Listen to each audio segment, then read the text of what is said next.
رات کے 10 بجے ہیں۔ السلام علیکم، یہ ریڈیو پاکستان ہے۔ شہریار احمد سے خبریں سنیے۔ اہم خبروں کا خلاصہ۔ وزیر اعظم نے گوادر میں ماہی گیروں کو 200 ایکڑ زمین اور کشتیوں کے 2000 انجنوں کی فراہمی کا اعلان کیا ہے۔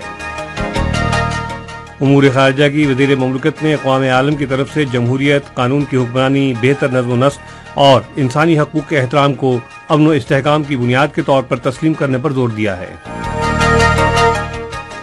آرمی چیف نے کہا ہے کہ پاک بحریہ ایک مضبوط فورس ہے جو ہمیشہ قوم کی توقعات پر پورا اتری ہے۔ ڈیرہ اسماعیل خان میں سیکیورٹی فورسز کے ساتھ فائرنگ کے ایک تبادلے میں 2 دہشت گرد ہلاک ہو گئے ہیں۔ اور اب ان خبروں کی تفصیل۔ وزیر اعظم شہباز شریف نے گوادر کے ماہی گیروں کے لیے رہائشی کالونی کے قیام کے لیے 200 ایکڑ اراضی فراہم کرنے اور ان میں 2000 موٹر بوٹ انجن تقسیم کرنے کا اعلان کیا ہے۔ گوادر شہر کے ایک روزہ دورے کے دوران مقامی ماہی گیروں سے گفتگو کرتے ہوئے انہوں نے کہا کہ ایک ماہ میں گوادر کے دوسری بار دورے کا مقصد ماہی گیروں کے ساتھ براہ راست ملاقات کرنا اور انہیں درپیش مسائل پر ان کی رائے لینا تھا۔ وزیر اعظم نے کہا کہ وفاقی حکومت صوبے میں ترقیاتی منصوبوں پر مشاورت کے لیے بلوچستان کی حکومت کو اعتماد میں لے گی۔ وزیر خزانہ مفتاح اسماعیل نے کہا ہے کہ حکومت نے بجٹ خسارے کو کم کرنے کے لیے عمرہ پر سپر ٹیکس عائد کرنے کا فیصلہ کیا ہے۔ انہوں نے آئندہ مالی سال کے بجٹ پر بحث سمیٹتے ہوئے کہا کہ سپر ٹیکس سے غیر ملکی امداد پر انحصار کا خاتمہ ہوگا اور ملک معاشی طور پر خود مختار ہوگا۔ انہوں نے کہا کہ 15 کروڑ کمانے والے افراد اور کمپنیوں کو 1% اضافی ٹیکس ادا کرنا ہوگا۔ 20 کروڑ کمانے والوں پر 2%، 25 کروڑ آمدن پر 3% اور 30 کروڑ آمدن پر 4% اضافی ٹیکس عائد کیا گیا ہے۔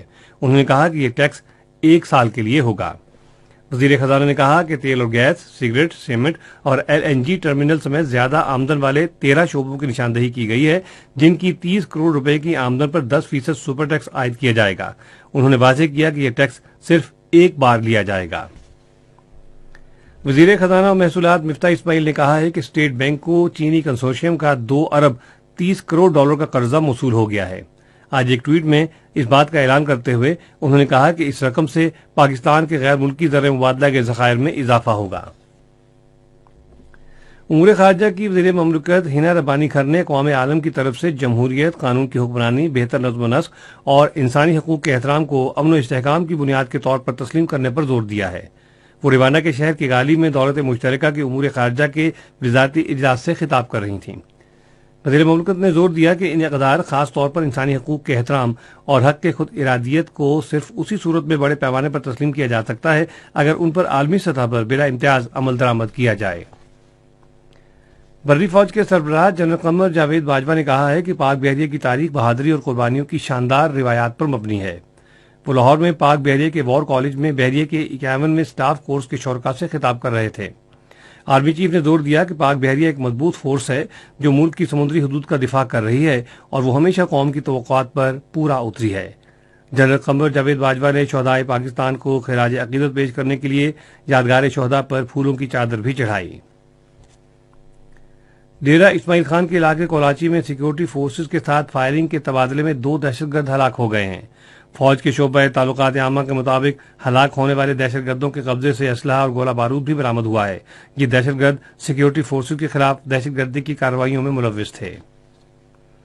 ریاستوں اور سرحدی علاقوں کے وزیر سینیٹر طلحہ محمود نے افغانستان کے زلزلے سے متاثرہ عوام کے لیے انسانی بنیادوں پر امدادی سامان آج نور خان بیس راولپنڈی میں ایک سرکاری تقریب کے دوران افغان ناظم الامور سردار محمد شکیب کے حوالے کیا۔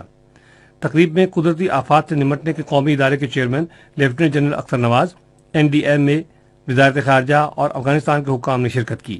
یہ خیموں اور خوراک کی ضروری اشیاء پر مشتمل دوسری کھیپ ہے جو پاک فضائیہ کے C-130 ہوائی جہاز کے ذریعے بھیجی گئی ہے۔